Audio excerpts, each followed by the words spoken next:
Hey guys, I was watching a video this morning as I did my exercise. I try to do that so I can get two things done at once.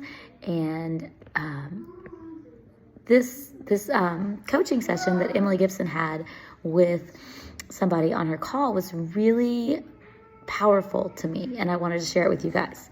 So, how many of you guys have felt like I have run out of people to message? I've messaged everybody.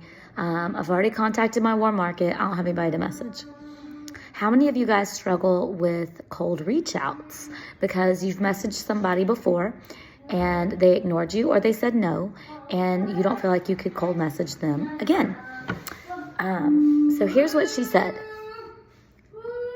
She asked the lady, "Do you read the Bible?" And the lady was like, "Yes."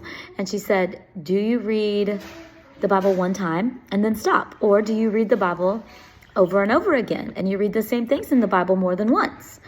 And the lady said, "Sometimes I read the same things more than once." And especially, I'm 43. I've read a lot of parts of the Bible a lot of times. And she said, "So why do you read the same thing more than once?" And the lady said, "Well, because I get something out of it every time." And she said, "Oh, and why do you get something out of it every time?" And she said, "Well, why do you get something different out of it every time?" She's like, "Well, sometimes I'm in a different place in my life. Sometimes different experiences hit different ways." And I thought, that's so true.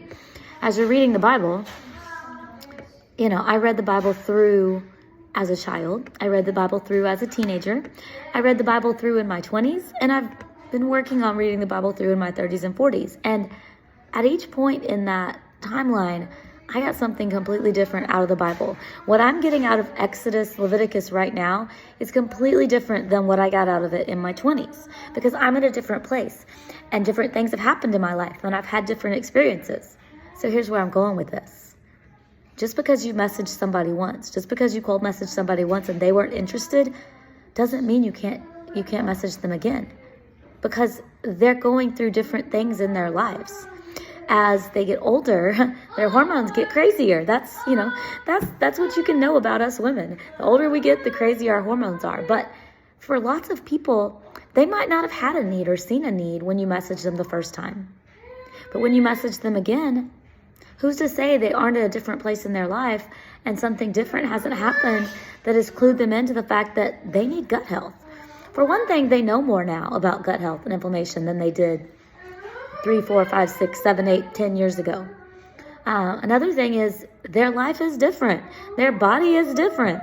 All of our bodies are different now, thanks to a certain little fun thing that happened in 2020. But our bodies are different now. And so you never know, if you've messaged them before, that messaging them again, they might not be interested this time. And if you stay in the back of their mind, even if they're not interested now, something's going to happen in their life and they're going to message you and say, "I'm ready now." Case in point, Emily had reached out to somebody a few times and this person had not been interested. The lady went to Disney World, couldn't fit in the ride with her children, messaged her from Disney World, maybe Disneyland, one of them, and said, "Okay, I'm ready now." And the next time she went back, she was able to fit in the rides. So you never know. If somebody had just gone to the doctor, I remember one of our team members named Kristen, not Kristen Ramey, a different Kristen, actually messaged me from her doctor's parking lot. I had messaged her multiple times before because I knew she'd be good at the business. We hadn't really talked about her health, but she knew what I did. She knew it was gut health. And the doctor wanted to put her on all kinds of crazy meds that would basically make her a zombie with narcotics, and she didn't want that. So she hadn't been interested before. But now she was. And if I hadn't been persistent, she wouldn't have known what I did. She would have forgotten about me. She wouldn't have reached out. So bottom line is, you probably haven't exhausted your contacts. When some time passes, you have a good chance to message them again. And that's totally okay. Because a lot of people won't be ready the first time. But that doesn't mean they won't be ready later. So hope that's helpful to you like it was to me.